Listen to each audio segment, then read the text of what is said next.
Hello everyone, welcome back. So this is our fifth video regarding the advanced manufacturing technology, video number 5, wired cut electrode discharge machining we will going to see. So in the previous video we have seen the electrode discharge machining in which the spark is produced and the metal workpiece is machined. So here the same process is utilized, but here the wire is continuously running wire is utilized for the machining.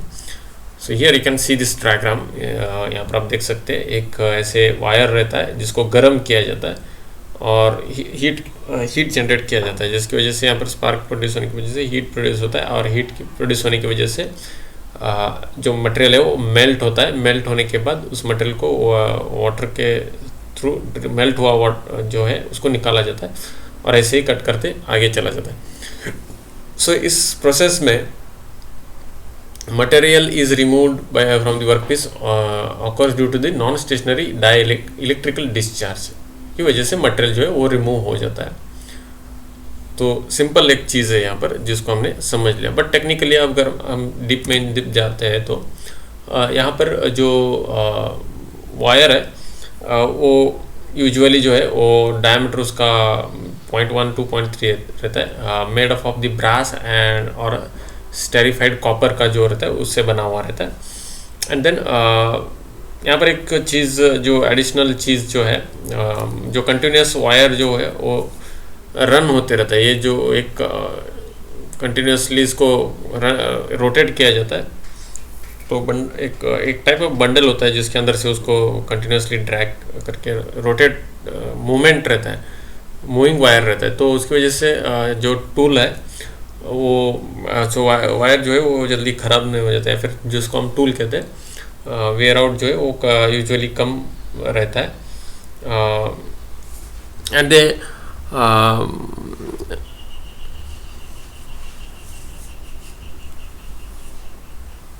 जैसे हमको finish चाहिए उस तरह हम यहाँ पर finish obtain कर सकते हैं। और जो अदर डिटेल्स है जो मैंने यहाँ पर दिया है आप रीड आउट कर सकते हो, ज़्यादा डेप्थ में नहीं जाऊँगा मैं। एक इमेज है यहाँ पर जो दिखाया गया है जिसके अंदर वायर जो है यहाँ पर स्लॉट्स बना रहा है। Then next they are non ferrous, यानी कि जो मटेरियल जिसके ऊपर हम वायर्ड इलेक्ट्रो डिस्चार्ज मशीनिंग करना चाहते हैं वो मटेरियल जो है वो यूजुअली इलेक्ट्रिकल कंडक्टिव होना चाहिए। तो कौन से हो सकते हैं? Non ferrous and including like steel, titanium, super alloys, brass and many other materials can be machined with the wired electro discharge machining, wired EDM के थ्रू। और यहाँ पर जो मटेरियल रिमूव होता है जैसे मैंने कहा कि मेल्ट होने की वजह से और वेपराइज होने की वजह से, बेसिकली जो EDM और वायर्ड EDM है दोनों में ही हीट की थर्मल जो हीट जो है प्रोड्यूस किया जाता है, उसी की वजह से उसको इलेक्ट्रोथर्मल मशीनिंग भी कहा जाता है समटाइम्स। तो हीट यहाँ पर जनरेट होने की वजह से जो मेटल है वो मेल्ट होता है और वेपराइज हो जाता है, तो वही प्रोसेस यहाँ पर है। Then in this wire in the process is constantly moving, okay, and तो यहाँ पर उसकी वजह से कंटिन्यूसली मूव होने की वजह से और वेपराइजेशन होने की वजह से बर वगैरह जो है वो क्रिएट नहीं होता है। पर एक चीज़ यहाँ पर जो है आपको समझना होगा, अभी मेरे को अगर किसी एक बीच वाला राउंड सेक्शन कट करना है तो एक राउंड सेक्शन, अभी ये समझो एक एग्जांपल, ये जो है ये पूरा एक प्लेट है तो इसके बीच में मेरे को एक राउंड कट मारना है। तो राउंड कट मारने के लिए यहाँ पर एक मेरे को पहले वायर इंसर्ट करने के लिए एक ड्रिल करना पड़ेगा, एक छोटा सा होल बनाना से। सो उसी की वजह से यहाँ पर मेंशन किया है required the pre drilling to the allow the wire to be threaded through, यानी कि उसके अंदर से एक वायर इंसर्ट करने के लिए। और एक बार यहाँ पर मैंने होल कर दिया और उसके बाद उसको वायर को उसके अंदर से पास किया जाता है और फिर उसके बाद मशीनिंग करना शुरू करते हैं। तो यहाँ पर हमको क्या होना चाहिए, जैसे कि समवेयर इन बिटवीन हमको अगर मशीनिंग करना है तो प्री ड्रिलिंग हमको करना नेसेसरी है यहाँ पर।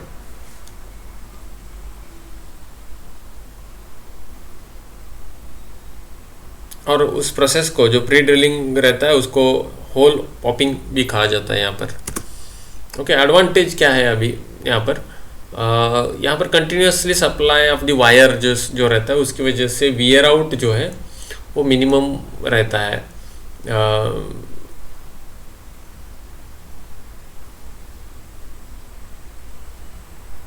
जो वायर्ड ईडीएम मशीन रहते हैं वो सेल्फ थ्रेडिंग होते हैं, तो अगर बीच में से अगर वायर कट भी हो जाता है तो इजीली वो इमीडिएटली कनेक्ट करके ले लेता है वायर को।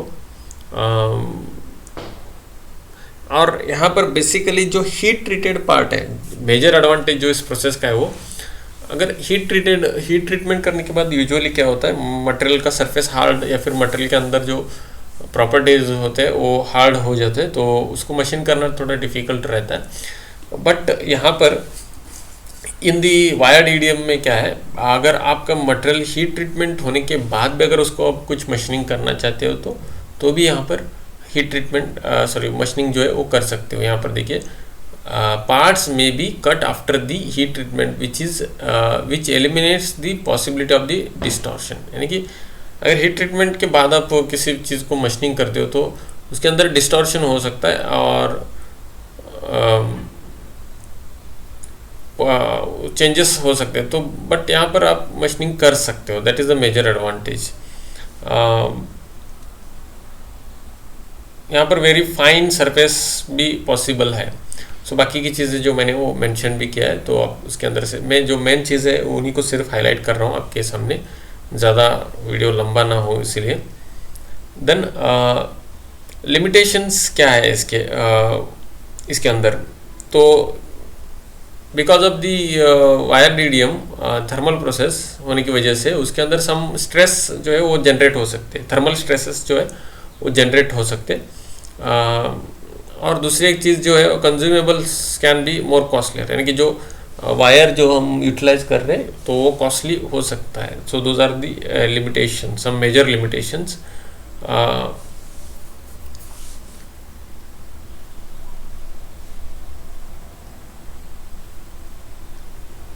those are the limitations. okay, so thank you for watching the video. I hope आपको ये मेजर चीज़ें जो है वो समझ में आ गए। तो अगर आप एनिमेटेड कुछ देखना चाहते हो तो please go through the videos, आपको इजीली वो कॉन्सेप्ट समझ में आता है। बट मेरा यहाँ पर इंटेंशन जो है वो आपको एग्जाम पॉइंट ऑफ व्यू जो नोट्स है उसके रिगार्डिंग डिस्कस करना है यहाँ पर, तो उसके हिसाब से मैं डिस्कस कर रहा हूँ ज़्यादातर जो मेन पॉइंट्स या फिर जो कॉन्सेप्ट्स है उन चीज़ों को मैं यहाँ पर आपके सामने रखने की कोशिश कर रहा हूँ। So prepare for the exams according to that one I am discussing. Then you can prepare one of the example, you can take industrial example and you can write the assignment, or else after visiting the industrial visit you can prepare the assignment on this one. Thank you for watching the video and please subscribe the channel to get the notifications of the upcoming videos. Thank you.